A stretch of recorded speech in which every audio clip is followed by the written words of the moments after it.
విశాఖ సముద్రంలో గల్లంతైన మత్స్యకారుల కుటుంబాలకు ప్రభుత్వం నష్టపరిహారం అందించింది. తక్షణ సహాయం కింద ఒక్కొక్కరికి 10 లక్షల చొప్పున పరిహారం ఇచ్చింది. ఈరోజు మృతుల కుటుంబాలకు మంత్రి కొల్లు రవీంద్ర చెక్కులను అందజేశారు. కేంద్ర ప్రభుత్వం ఇన్సూరెన్స్ 5 లక్షలు, ముఖ్యమంత్రి సహాయ నిధి నుంచి 5 లక్షలను అందజేశారు.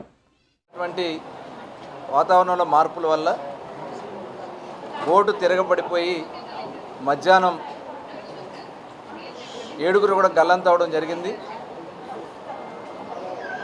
తర్వాత రోజు చిన్న అనే అతను ఒక కమర్షియల్ బోటుకి అతను దగ్గరికి వెళ్ళడం, వాళ్ళు అతన్ని రక్షించడం జరిగింది.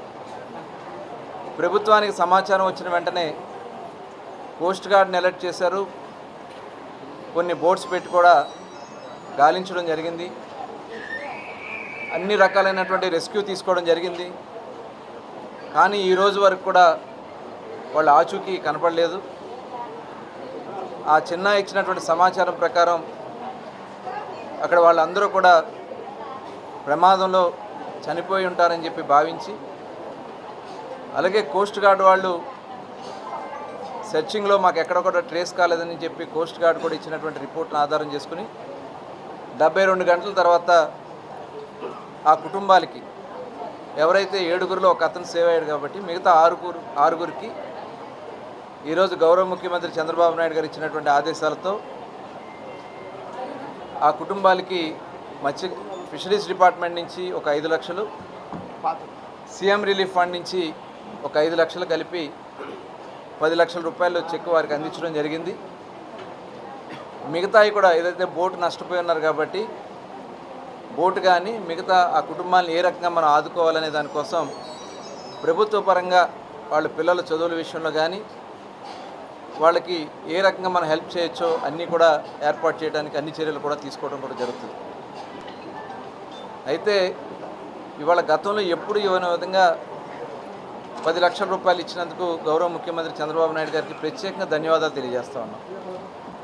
ఎందుకంటే గతంలో ఇక్కడ హుద్హుద్ వచ్చినప్పుడు కూడా ఆ రోజుల బోట్లు మునిగిపోతే 6 లక్షల రూపాయలు చెప్పిన ఫస్ట్ టైం భారతదేశంలోనే ఫస్ట్ టైం ఆంధ్ర రాష్ట్రంలో ఆ నష్టపరిహారం ఇచ్చినటువంటి ఘనత కూడా ఆనాడు చంద్రబాబు నాయుడు గారు. మరి ఈరోజు కూడా చూస్తే 5 లక్షల రూపాయలు ఉండేది గతంలో.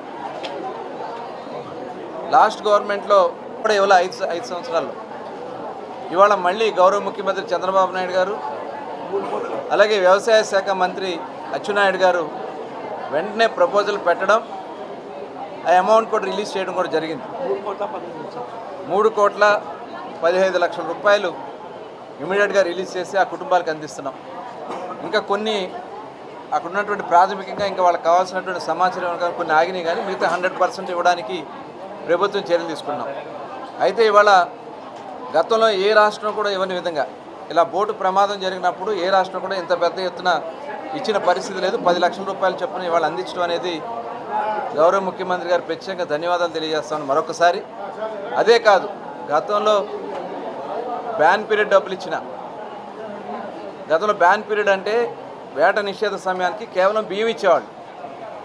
కానీ 2014 నుంచి 4,000 రూపాయల చొప్పున స్టార్ట్ చేసి ఈరోజు 20,000 రూపాయల చొప్పున బ్యాన్ పీరియడ్ డబ్బులు ఇస్తున్నాం. ఈ సంవత్సరం కొన్ని టెక్నికల్ ప్రాబ్లమ్స్ వల్ల కొంత ఆగినాయి, అవి కూడా ప్రపోజల్ పెట్టడం జరిగింది. 9 కోట్ల రూపాయలు అతి త్వరలోనే రిలీజ్ చేసి 100% ఎవరైతే బ్యాన్ పీరియడ్లో ఉన్నటువంటి ఫిషింగ్ చేసే మత్స్యకారులు అందరికీ కూడా వేట నిషేధ సమయంలో ఆగిపోయిన వాళ్ళందరూ కూడా అందించడం జరుగుతుంది. అదే కాదు, 50 సంవత్సరాలకే పెన్షన్ ఇచ్చినటువంటి ఘనత కానీ, అలాగే ఆయిల్ సబ్సిడీ, ఫిషింగ్ బోట్స్ విషయంలో ఆయిల్ సబ్సిడీ ఇస్తున్నటువంటి ఘనత కానీ, గత 5 సంవత్సరాలు కనీసం ఒక వలముక్క కూడా ఇవాళ మళ్ళీ వాళ్ళందరికీ కూడా ప్రభుత్వ పరంగా ఇంజిన్లు కానీ వాళ్ళకి కావాల్సినటువంటి వలలు కానీ అన్నీ కూడా అందించడం కూడా జరుగుతోంది. ప్రధానమంత్రి మత్స్య సంయుక్త యోజన కింద 40% సబ్సిడీతో బోట్లు కూడా ఇవ్వడం కూడా జరుగుతుంది. దాదాపు 1,20,00,000 లాంగ్ లైనర్స్ 1,20,00,000 రూపాయలు ఖరీదు చేసే బోట్ని 40% సబ్సిడీ కేంద్ర ప్రభుత్వం ఇస్తూ ఉంది. అలాగే చిన్న బోట్లకు కూడా వాళ్ళ సబ్సిడీ రూపాయన అందించడానికి అన్ని చర్యలు కూడా తీసుకున్నాం. మిస్ అయిన దగ్గర నుంచి గౌరవ శాసనసభ్యులు, అలాగే జిల్లా కలెక్టర్ గారు, అలాగే కమిషనర్ నాయక్ గారు కూడా దగ్గరుండి పర్యవేక్షణ చేస్తూ ఉన్నారు. ఆ కుటుంబాలను అన్ని విధాలా ఆదుకుంటామని కూడా తెలియజేస్తూ, అయితే అందరికీ సమాచారం అందించడం జరిగింది. ఏదైతే కమర్షియల్ బోట్స్ కానీ అలాగే కొన్ని ఫిషింగ్ బోట్స్ కూడా ఎక్కడన్నా ఈ బాడీస్ ట్రేస్ అవుతాయో అని చెప్పడం జరిగింది. ఈ రెస్క్యూ కంటిన్యూ అవుతుందని కూడా ఈ సందర్భంగా తెలియజేసుకుంటూ మరొకసారి గౌరవ ముఖ్యమంత్రి గారికి, ఈ ప్రభుత్వానికి ధన్యవాదాలు తెలియజేసుకుంటూ సెలవు తీసుకుంటాము.